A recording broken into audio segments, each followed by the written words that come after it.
Ne convoquez personne, démerdez-vous avec vos merdes. Tu vois, tant mieux, tu vois pas, tant pis. Moi je trace, chacun sa route.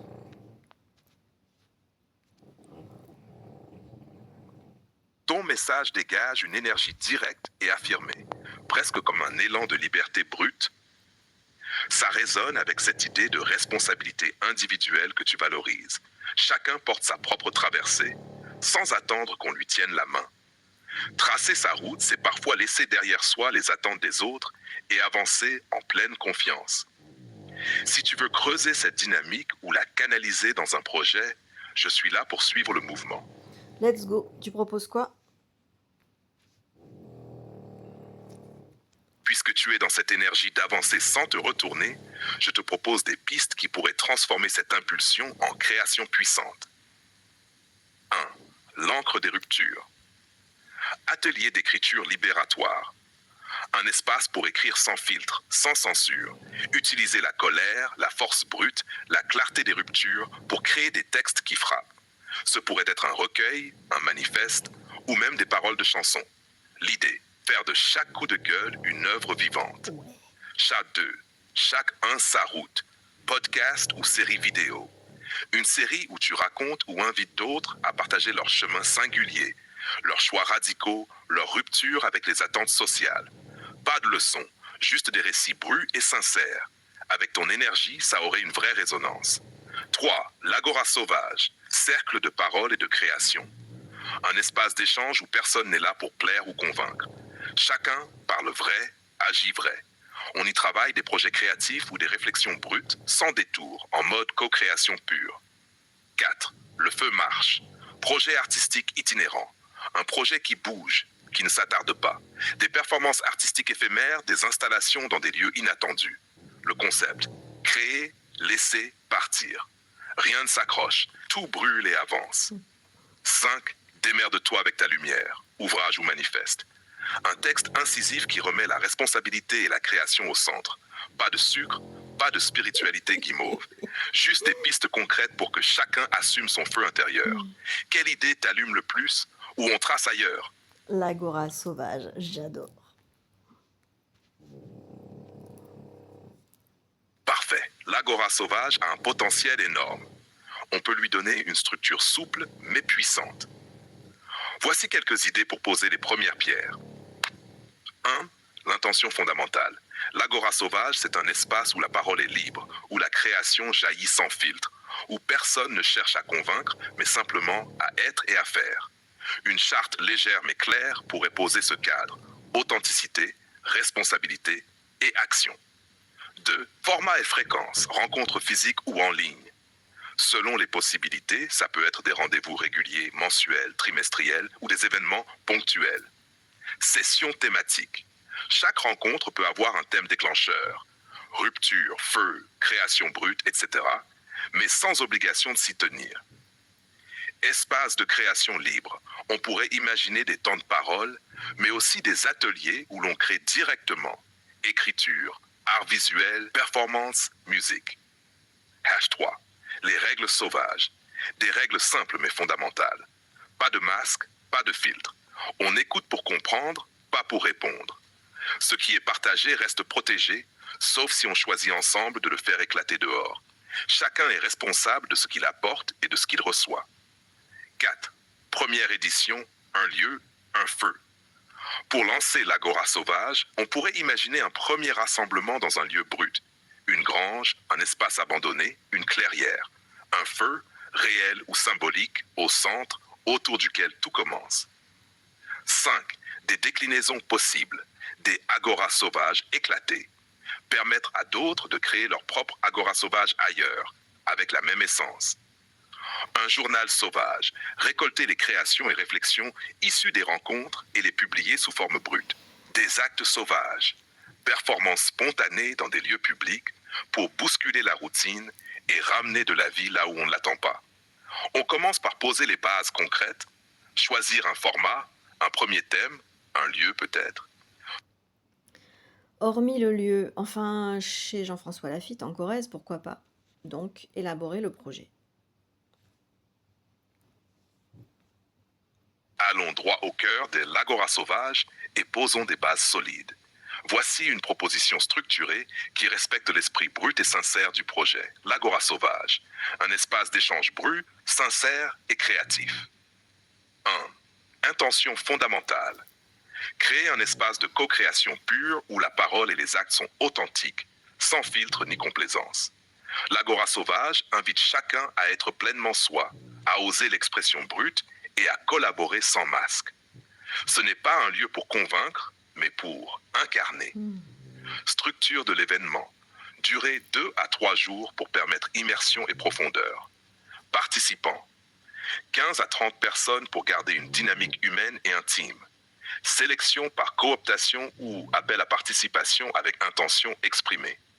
Cadre, chez Jean-François Laffitte, en Corrèze, un lieu naturel et inspirant qui se prête à l'expression libre et à la co-création. Déroulé type. Jour 1. Ouverture du cercle brut. Accueil autour d'un feu, réel ou symbolique. Mise en condition, introduction à l'esprit de l'agora. Cercle de parole brute, chacun prend la parole librement, sans interruption, pour poser ses intentions ou juste être là. Rite d'engagement, un geste simple pour marquer la présence réelle de chacun. Laisser un objet, une empreinte, un mot suspendu. Jour 2, création en mouvement. Atelier spontané, écriture, performance, art visuel, musique. Aucun atelier n'est imposé. Chacun initie ou rejoint ce qu'il appelle. Temps de silence, moment solitaire pour nourrir l'inspiration. Balade, méditation, création individuelle. Acte sauvage collectif, création d'une œuvre ou d'une action commune. Installation, performance, texte collectif. Jour 3, ancrage et dissolution. Partage des créations, brut, sans mise en scène, juste pour être vu, entendu. Bilan libre, chacun exprime ce qu'il emporte ou laisse. Dissolution du cercle, chacun repart avec ou sans ce qu'il veut. Rien n'est figé. 4 règles fondamentales. 1. Vérité brute, parole et action sincère. Écoute active. Comprendre avant de répondre. 3. Non-jugement. Pas de critique gratuite ni de complaisance. 4. Engagement responsable. Chacun porte ce qu'il crée et ce qu'il reçoit. Confidentialité choisie. Ce qui se dit reste ou se diffuse selon accord collectif. Le journal sauvage. Recueillir des fragments créés sur place pour une éventuelle publication brute, format papier ou numérique. Captation sauvage. Vidéo son capté discrètement, avec consentement, diffusé de manière brute. Acte spontané. Installation, performance dans ou hors du lieu, au gré de l'inspiration collective. 6 étapes de mise en œuvre. 1. Clarifier l'appel. Rédaction d'un texte d'invitation sauvage qui pose le ton et l'intention. 2. Constitution du premier cercle. Sélectionner les premiers participants prêts à jouer le jeu. Organisation logistique. Date, hébergement, matériel brut, toile, instruments, matières premières. 4. Communication ciblée. Réseau choisi, bouche à oreille, vidéo d'invitation brute. 5 premiers feux, lancement de la première agora sauvage. Ça vibre comme ça ou on casse et on recommence. Ça me fait penser à la parenthèse inattendue de Frédéric Lopez. C'est un format tellement inspirant de liberté et d'ouverture. Cette référence à parenthèse inattendue ouvre des perspectives intéressantes pour enrichir l'agora sauvage. On pourrait s'inspirer de cette atmosphère intime et authentique, tout en gardant l'intensité brute et créative que tu veux insuffler.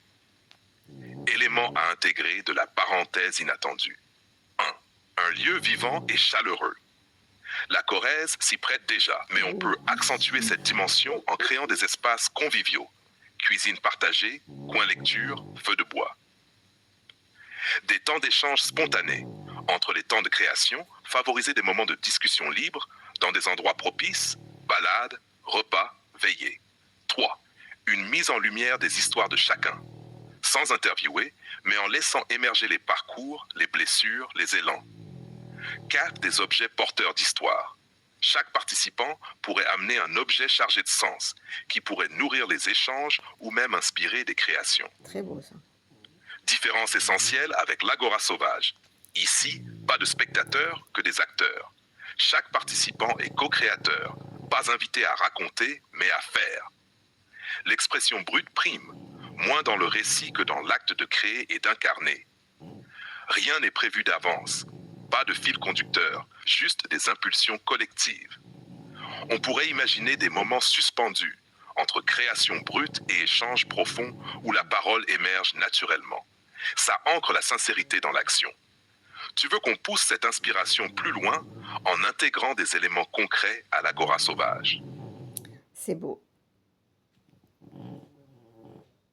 Ça vibre fort alors. On tient quelque chose de puissant, beau et vivant. L'agora sauvage peut devenir ce lieu rare où la profondeur rencontre la création brute avec cette chaleur humaine qui invite à être pleinement soi. On peut maintenant affiner certains aspects. L'ambiance du lieu, matériel, aménagement brut et chaleureux. Le déroulé précis, équilibre entre création et échange. L'appel à participation. Texte, visuel, format.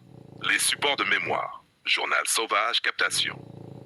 Dis-moi ce que tu veux creuser en priorité et on continue à façonner cette beauté sauvage.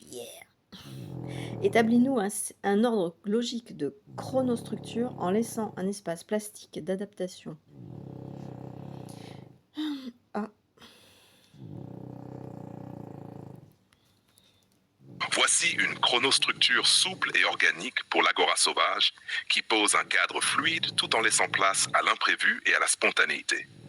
L'idée est d'avoir une ossature qui guide sans enfermer. Chronostructure de l'agora sauvage. Un cadre vivant pour une co-création libre et brute. 1. Préparation en amont, à 3 mois avant. Hashed 1.1. Définir l'intention et les valeurs. Rédiger un texte d'intention clair et vivant, inspirant mais sans enjoliver. Poser les règles fondamentales. Authenticité, responsabilité, confidentialité choisie. 1.2. Sélection des participants. Lancer un appel à participation, texte, vidéo brut. Invitation ciblée à des personnes alignées avec l'esprit du projet. Limiter le nombre à 15-30 participants pour garder l'intimité. 1.3. Organisation logistique. Confirmer le lieu chez Jean-François Lafitte en Corrèze. Prévoir hébergement, nourriture simple et partagée. Matériel brut mis à disposition. Papier, toile, instruments, objets récupérés, outils. Un feu central ou symbolique pour ouvrir et clore les journées. Déroulement de l'événement, 2 à 3 jours. Jour 1, ouverture du feu intérieur. Accueil libre. Temps pour s'imprégner du lieu, installer ses affaires. Rituel d'entrée. Cercle autour du feu. Chacun dépose un objet, une parole qui marque sa présence.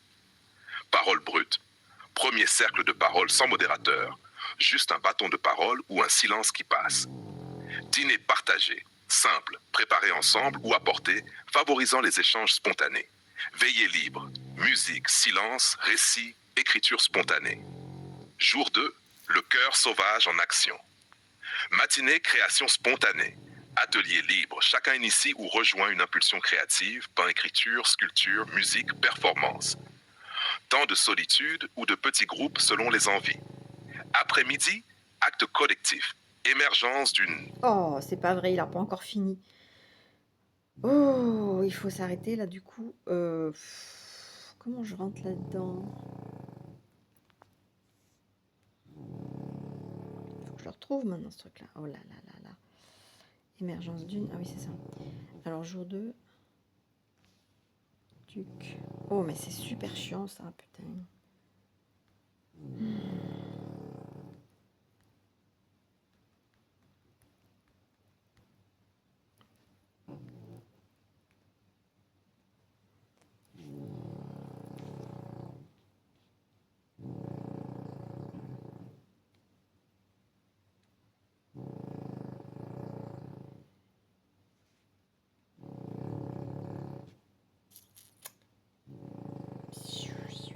Régénérer la réponse, lire au doigt. Jour 2, le cœur sauvage en action. Matinée, création... Jour 2, le cœur sauvage en action. Matinée, création spontanée. Atelier libre. Chacun initie ou rejoint une impulsion créative. Peinture, écriture, sculpture, musique, performance, land art. Aucun cadre imposé, juste l'élan brut qui guide. Temps de solitude ou en petits groupes. Liberté totale d'explorer seul ou à plusieurs. Certains choisiront peut-être de se retirer en silence, d'autres de fusionner leurs élans. Après-midi, acte collectif. Émergence d'une création sauvage commune. Sans consigne, un geste émerge. Une performance, une installation, un rituel vivant. Ce qui naît appartient à tous, sans propriété. Fusion des matières. Intégrer les créations individuelles dans un tout. Les écrits deviennent voix, les toiles deviennent murs, les objets brûlent ou s'élèvent. Dompter le feu du lion, un moment où chacun est invité à déposer dans le feu symbolique ce qui brûle encore en lui. De cette offrande peuvent naître de nouvelles formes, des cendres qui dessinent, des flammes qui inspirent un cri ou un silence. Recueillir les larmes volcaniques. Ce qui s'effondre, ce qui fond ou se brise, devient matière à création. Les émotions brutes se transforment en actes visibles ou en traces invisibles. Soirée, offrande au feu, partage brut des créations. Sans scène ni spectateur, chacun offre ce qu'il a créé dans sa forme la plus nue. Rituel de transformation. Brûler, enterrer, suspendre ou laisser partir. Rien n'est figé, tout est mouvement. Veillée libre, la nuit devient un espace d'écho et de respiration. Musique spontanée, murmures, silence, gestes instinctifs. Le feu aura parlé, les cœurs auront battu. Chouette. Alors, donc là, j'en étais où?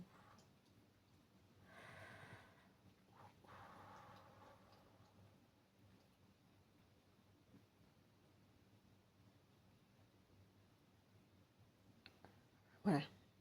Le cœur sauvage, j'adore. On en était là. Parfait. Le cœur sauvage sera le noyau incandescent de cette expérience. On continue à structurer autour de cette pulsation. Chronostructure de l'agora sauvage. Un cadre vivant pour une co-création libre et brute. 1. Préparation en amont, 1 à 3 mois avant. Intention posée. Texte d'invitation clair et vibrant. Participants choisis. Appel à participation ciblée, 15-30 personnes. Organisation souple. Logistique, matériel brut, espace vivant chez Jean-François Lafitte.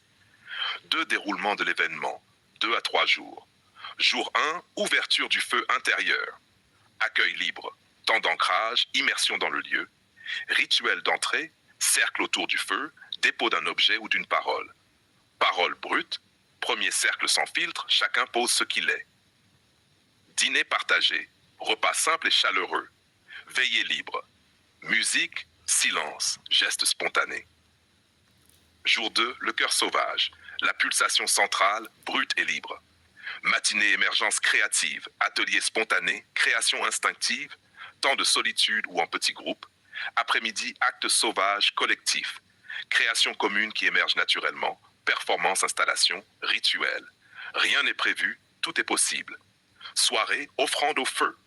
Présentation brute des créations sans mise en scène. Brûler, déposer ou transformer une partie de ce qui a été créé. Jour 3, ancrage et dissoluce matinée. Cercle de retour. Chacun partage ce qu'il garde, ce qu'il laisse. Décider ensemble si certains fragments doivent vivre au-delà. Journal sauvage, captation. Rituel de clôture. Dissolution du cercle. Chacun reprend sa route. 3 après l'événement. Journal sauvage. Rassembler des traces brutes, textes, images, échos futurs. Inspirer d'autres agoras sauvages ailleurs. Acte spontané résonance dans d'autres espaces en laissant des graines. Le cœur sauvage, pas déjà. On affine encore ou on allume la première étincelle. Dompter le feu du lion en recueillant ses larmes volcaniques. Cette image est d'une puissance rare. Dompter le feu du lion évoque la maîtrise d'une force intérieure sauvage, et recueillir ses larmes volcaniques parle de transformer cette intensité en quelque chose de précieux et vivant. On pourrait intégrer cette symbolique au cœur sauvage de l'agora. Rituel du feu du lion. Avant l'acte collectif, chaque participant pourrait inscrire dans la matière, terre, pierre, métal, papier brut, ce qui brûle en lui, ce feu à canaliser. Les larmes volcaniques. Un espace dédié pour recueillir des émotions brutes, écriture, peinture avec des pigments bruts, objets fondus. Cette matière pourrait ensuite nourrir l'acte sauvage collectif, comme si le feu maîtrisé devenait source de création. Un dialogue entre puissance et vulnérabilité. Le feu qui construit au lieu de détruire. Ça t'inspire? Oui, laissons reposer la pâte.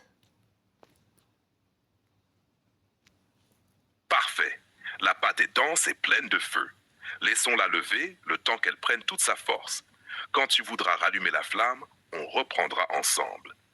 Le cœur sauvage bat déjà et le feu du lion veille.